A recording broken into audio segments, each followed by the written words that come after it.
안녕하세요. 오늘 저희가 여러분이 공유해 주신 자료 있잖아요. 특히 오지 SMF, 그러니까 세션 관리 기능, 그 블로그 글을 바탕으로 한번 좀 깊게 파고들어 볼까 합니다. 오지 핵심망에서 정말 중요한 부분이잖아요. 아, 네, 맞습니다. 그 SNF라는 게 오지 네트워크 안에서 사용자 데이터 연결 있잖아요. PDU 세션이라고 하는 거요. 그걸 만들고 또 관리하고 필요 없을 땐 해제하고 뭐랄까 진짜 네트워크의 두뇌 같은 역할을 하는 거죠. 두뇌요? 네. 4G의 그 PGWC 기능에서 더 발전한 건데 결정적으로 다른 건 사용자 데이터 처리를 하는 UPF랑 기능이 딱 분리됐다는 점이에요. 아, 그 분리가 중요하군요. 네, 그래서 오늘은 이 SMF, 이게 정확히 뭐라는 건지, 또 핵심 기능들은 어떤 게 있고, 그리고 그 4G랑 비교했을 때 뭐가 달라졌는지 여러분과 같이 좀 집중적으로 파헤쳐 보려고 합니다.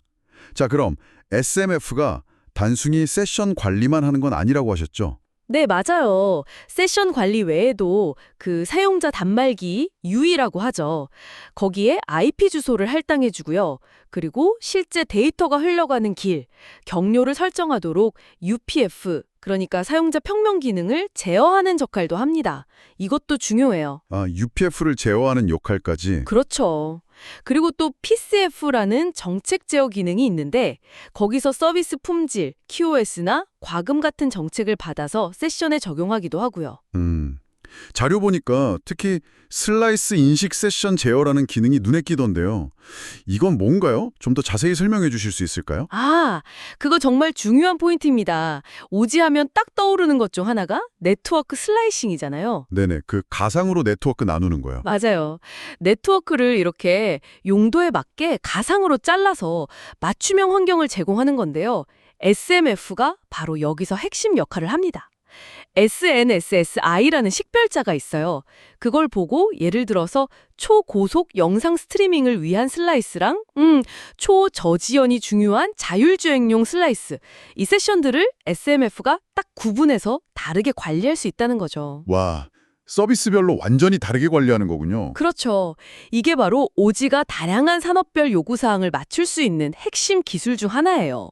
아, 그리고 또 ULCL 기능도 있는데요. ULCL이요? 네, 업링크 분류 기능인데 이걸로 특정 트래픽을 식별해서 사용자와 가까운 곳에 있는 엣지 컴퓨팅, MEC 서버로 바로 보낼 수도 있어요.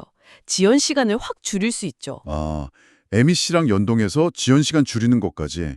정말 똑똑한데요? 네, 그렇습니다. 그럼 다시 4G 이야기로 잠깐 돌아가서 4G의 그 통합 게이트웨이 제어 기능이랑 비교하면 역시 제일 큰 차이는 말씀하신 제어 기능 SMF 그리고 사용자 데이터 처리 기능 UPF 분리 이게 맞는 거죠? 네, 바로 그겁니다. 제어 평면과 사용자 평면의 분리, CUPS라고 부르죠. 이게 그럼 실제 네트워크 운영에는 어떤 좋은 점이 있나요?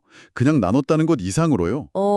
이게 훨씬 더 유연하고 효율적인 네트워크 설계와 운영을 가능하게 해요. 비유하자면 식당에서 주문받는 서빙 직원, SMF랑 주방에서 요리하는 셰프, UPF 역할을 명확히 나눈 거랑 비슷하다고 할까요? 아, 전문성이랑 효율성이 높아지는 거군요. 그렇죠. 각자 역할에 집중할 수 있으니까요. 그리고 또 N4라는 새로운 인터페이스 규격이 생겨서 SMF가 UPF를 훨씬 더 세밀하게 제어할 수 있게 됐어요.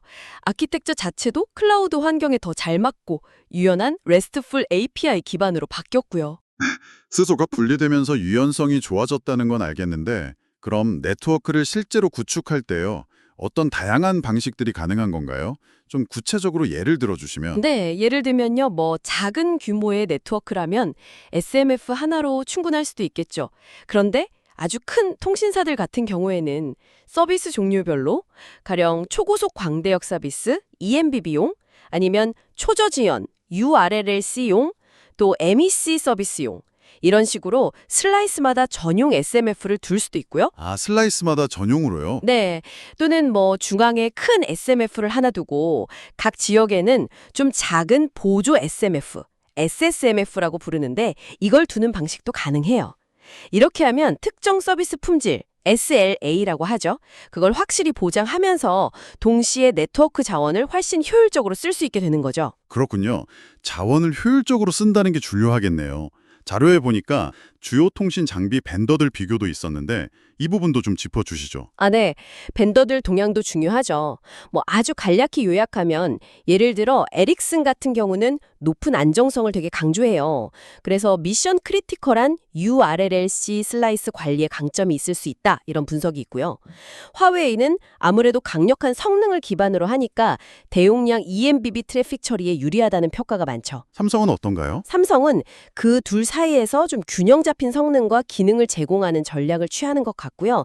또 최근에는 완전히 새로운 도전자들도 있어요. 개방성이나 비용 효율성을 무기로 내세우는 벤더들이죠. 요즘 오랜 같은 개방형 생태계 이야기 많이 나오잖아요. 그런 흐름이랑 같이 가는 거죠. 네, 확실히 각자 내세우는 강점들이 뚜렷하네요. 자, 그럼 오늘 나눈 이야기들을 한번 정리해 보겠습니다. 이 SMF라는 것은 5G 네트워크의 핵심 제어 센터다.